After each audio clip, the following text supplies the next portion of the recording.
So what is up mga Kanaisi? Welcome back sa ating YouTube channel, Kanaisi. So ngayong araw, another update na naman tayo, no? Patungkol na naman ito sa mga pogos na naghahari-harian dito sa Pilipinas. Ano, sana matapos na to, men. So this video is from the news board. So meron itong pamagat na kakapasok lang. Grabe ito. PBBM Duterte mainit na sagutan matapos pogo China agents sa nangyari. So yun, bago natin simulan, the news board, support nyo yan. Tapos syempre, kung trip nyo ng mga ganitong reaction video, may kasama kayo manood. Huwag nyo na rin kalimutan supportahan yung YouTube channel natin. Noisy. So hindi na natin to patatagalin pa. Baka agawin pa ng China. Again, ang title ng video ito, kakapasok lang, grabe to, PBBM Duterte. Mainit na sagutan matapos pugo China agents sa nangyari. So yun, like, comment, share, subscribe. Start.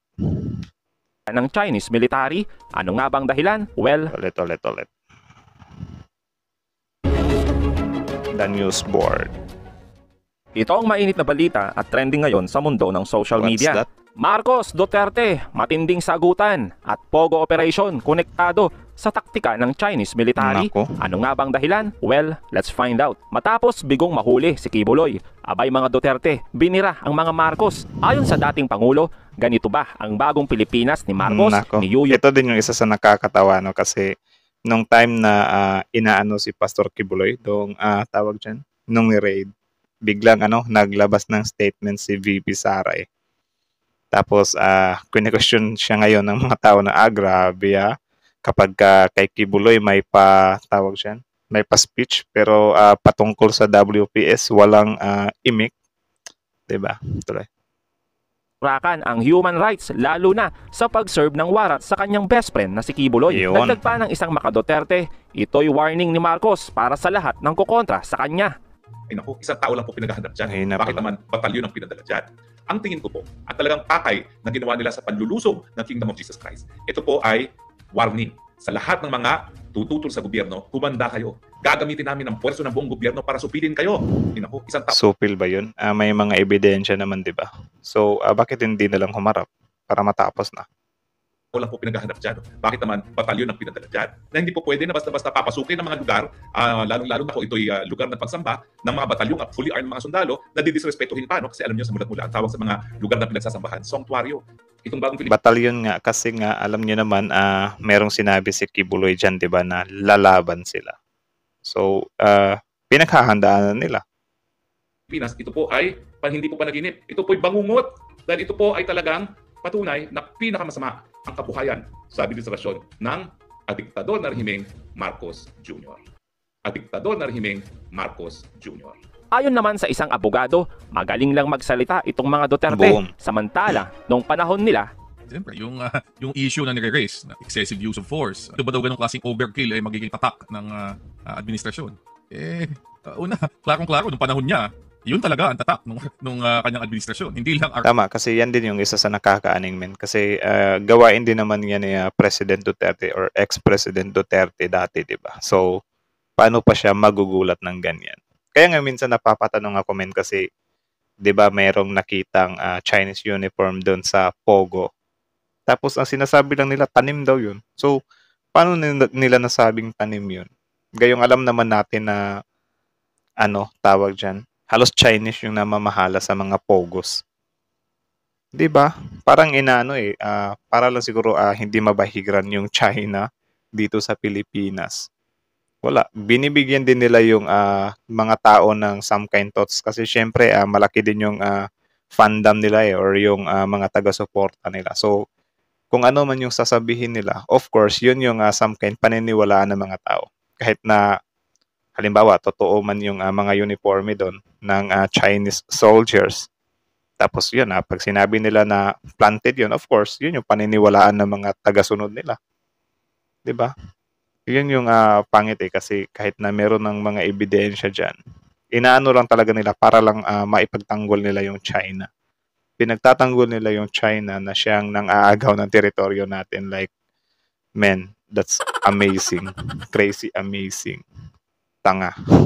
gusto, kundi outright na pinapatay ang mga suspect. In fact, sa madaming pagkakataon, he was quoted as giving instructions sa pulis na shoot to kill. Nagmamalaki pa niya mismo, na siya mismo daw, dati, nung siya ay mayor, pumakil siya at pumatay ng mga suspects. So, nakagulat talaga na biglang-bigla, importante sa kanya ang constitutional rights. At ito, magsasite na naman ako ng isang sinabi niya dati. Minsan, sinabi niya na yung constitution daw natin, piece of paper lang. Diba? So, biglang ngayon, mahalaga na uli. Diba? Pag ang karapatan na pinagtatanggol at dapat itaguyod, ay karapatan ng isang medyo dikit sa kanya, di ba? Si Pastor Apollo Kibuloy. Sampal naman sa mga Duterte ang tanong ng taong bayan. Kung talagang para sa bayan ang mga Duterte, bakit hindi na lang nila isuko si Kibuloy para wala ng malaking gulo? Tama. Matapos naman ang kaliwat ka ng raid Tsaka si Kibuloy hindi pa naman siya hahatulan agad eh. Tatanungin lang naman siya eh.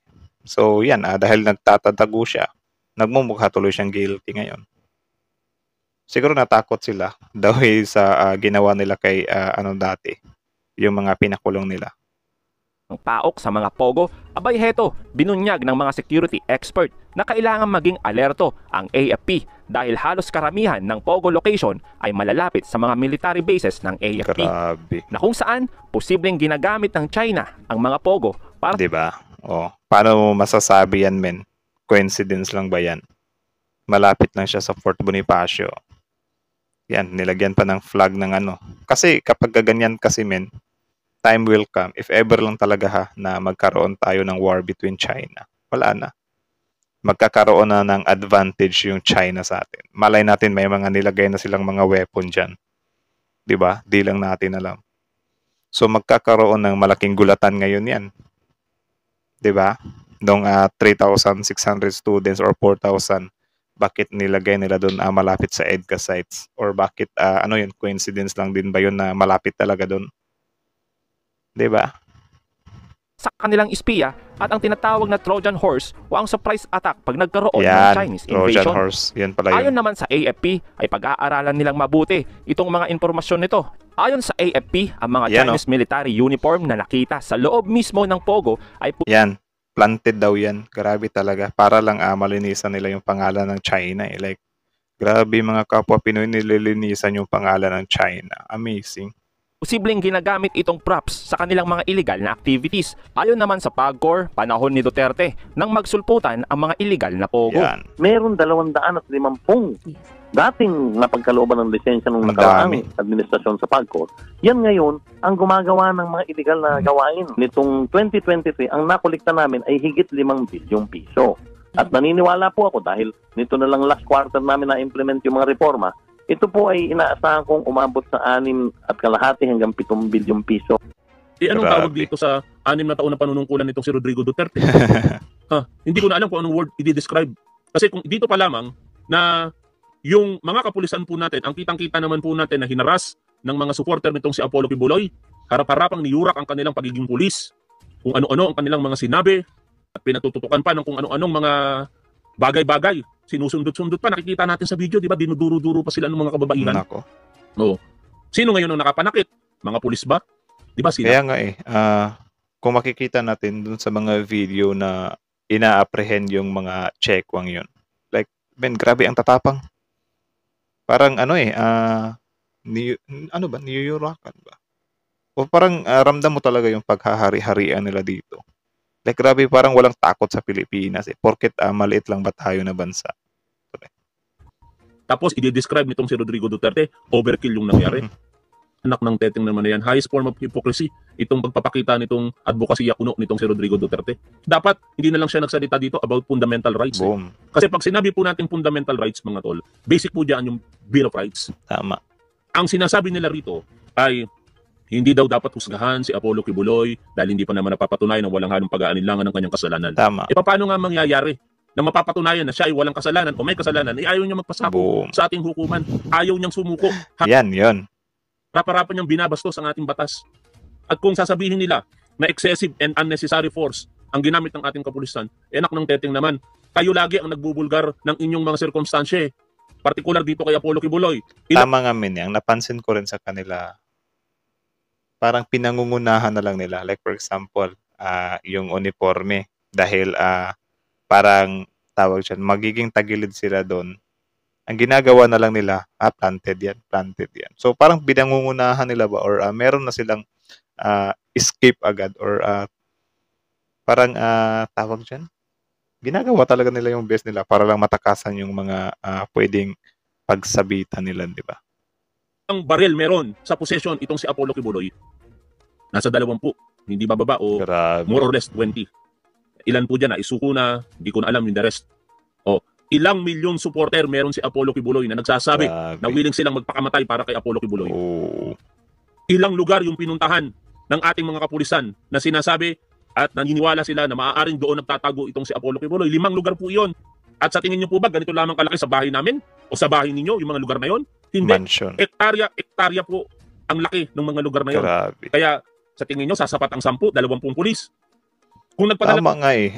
Minamali din nila or hinahanapan nila ng butas yung pagpapadala ng maraming pulis. Gayong alam naman natin na sa bibig mismo ng galing ni Pastor Kibuloy na parang hindi siya susuko or manlalaban siya if ever na magkaanuhan, di ba?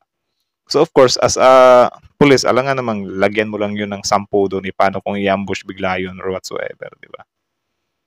Naghahanda lang naman or pinaghahandaan lang nila. naman doon ng reasonable puwersa ang ating kapulisan, yon ay base sa assessment ng ating mga command officer diyan po sa ating PNP. Okay. At alam po nila yan ang kanilang ginagawa.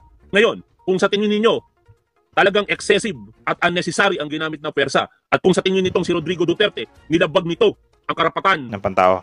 partikular doon po sa place of worship at doon po sa kanilang paaralan, magdemanda po sila. Tama. Kasi nakalagay Ginagamit pang shield yung simbahan kasalanan niya din naman yun if ever doon siya magtatago, di ba? Tuloy.